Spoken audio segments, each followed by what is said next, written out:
এখন বাজে 5টা। আমি ভোরবেলা উঠেই মা সরস্বতীর দর্শন করতে আসি রাতে। চলো এখন বাড়ি যাওয়া যাক, অনেক কাজ আছে।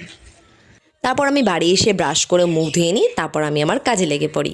আর যেহেতু আমাদের পাড়ার পুজো, তাই আমাদের পাড়ার দিদি বোনরা সবাই মিলে আমরা সকাল সকাল পুজোর ওখানে গিয়ে পুজোর সব আয়োজন করি।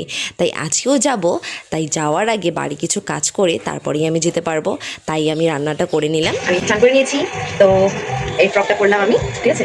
আর এই ফ্রকটার সাথে এই ছোট্ট ইয়ারিংগুলো পরবো, এটার সাথে ভালো লাগবে। তারপর আমি পুজোর ওখানে যাবো, তো চলো। তো গাইস এখন আমরা ফল কাটবো ওখানে গিয়ে, ঠিক আছে। তাই এখন পুজোর সব জিনিসপত্রগুলো আমরা নিয়ে যাচ্ছি, তো চলো ওখানে যাই। আয়, গেটটা খুলে দে, অনেক ভারী, আমি একা নিয়ে যেতে পারতেছি না, তাও নিয়ে যাবো। তারপর তো আমি পুজো মণ্ডপে চলে আসি। আর আজকে সরস্বতী পূজার সাথে সাথে নেতাজি জন্মজয়ন্তী, সেই উপলক্ষে আজকে আমরা পতাকা উত্তোলন করব। মা সরস্বতী পূজা মণ্ডপের সামনে আজকের দিনে যে সরস্বতী পূজা সঙ্গে আজকে 23শে জানুয়ারি নেতাজি সুভাষচন্দ্র বোসের জন্ম উৎসব। এই জন্ম উৎসবে পতাকা উত্তোলন হবে জাতীয় সঙ্গীতের মাধ্যমে। সবাই সুন্দরভাবে সঙ্গীত পরিবেশন করবে।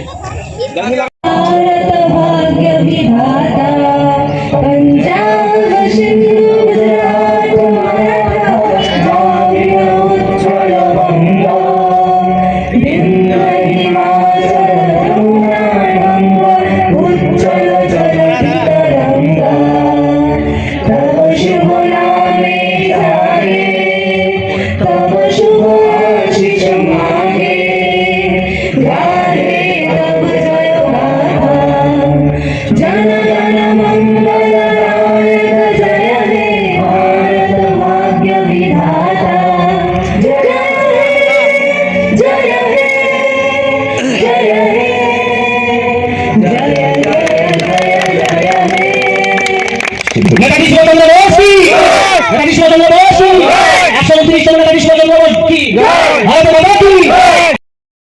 তারপর তো সবাই এক এক করে স্যালুট জানায়, তারপর আমিও স্যালুট জানাই। তারপর বসে পড়ি পুজোর কাজে। তো এখনও কেউ আসেনি, আমি দিদি বোনদের জন্য অপেক্ষা করতে থাকি আর পুজোর সব জিনিসপত্র এক একে বার করতে থাকি। দিদি আপনি একাই আসেন? হ্যাঁ, আমি একাই এসেছি, কেউ আসেনি আজকে। তারপর দেখো কথা বলতে বলতে দিদি আর আমার সব ফল কাটাও হয়ে গেল। আর এই পুচকিটা দেখো তখন থেকে আমাদের পাশে সুন্দরভাবে বসে আছে। আর এদিকে ভাইরাও একটু আমাদের হেল্প করছিল, বেলপাতা ছিঁড়ছিল। আর এইদিকে দেখো দিদি বোনরা সবাই চলে এসেছে অঞ্জলি দেওয়ার জন্য। আর ব্রাহ্মণ আসতে অনেক লেট করেছে। আর এইদিকে দেখো পুচকুগুলাও চলে এসেছে। তারপর একটু পরে আমাদের ব্রাহ্মণও চলে আসে। আর ব্রাহ্মণ আসার পরেই তো সবাই একে একে চলে আসে আর অঞ্জলি দেওয়ার জন্য বসে পড়ে। আর আমিও অঞ্জলি দেওয়ার জন্য বসে পড়ি। তারপর তো সবার হাতে অল্প করে পুষ্পপত্র দিয়ে দিই, তারপর আমাদের অঞ্জলি শুরু হয়ে যায়। আমি চাঁদ মানো। তারপর তো আমরা যজ্ঞে বসে পড়ি আর যজ্ঞও সম্পূর্ণ হয়ে যায়। ফাইনালি আমাদের পুজো শেষ হয়ে গেল। এই তো সবাই এখন টিকা লাগাচ্ছে, আমিও টিকা লাগালাম। তারপর তো সন্ধ্যাবেলা আমি আবারও সন্ধ্যা দিতে চলে আসি। আর এখানে আমি সন্ধ্যা দিয়েও দিই।